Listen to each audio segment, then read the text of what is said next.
আসামে মুখ্যমন্ত্রী হিসেবে শপথ নিলেন হেমন্ত বিশ্ব শর্মা। শপথ গ্রহণ অনুষ্ঠানে উপস্থিত ছিলেন প্রধানমন্ত্রী নরেন্দ্র মোদী জি, স্বরাষ্ট্রমন্ত্রী অমিত শাহজি, প্রতিরক্ষা মন্ত্রী রাজনাথ সিং, বঙ্গের মুখ্যমন্ত্রী শুভেন্দু অধিকারী সহ দেশের বিভিন্ন রাজ্যের মুখ্যমন্ত্রী।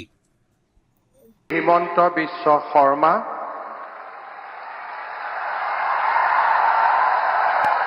ঈশ্বৰৰ নামত শপত লওঁ যে বিধিৰ দ্বাৰা স্থাপিত ভাৰতৰ সংবিধানৰ প্ৰতি মই প্ৰকৃত বিশ্বাস আৰু আনুগত্য পোষণ কৰিম। মই ভাৰতৰ সাৰ্বভৌমত্ব আৰু অখণ্ডতা অক্ষুণ্ণ ৰাখিম।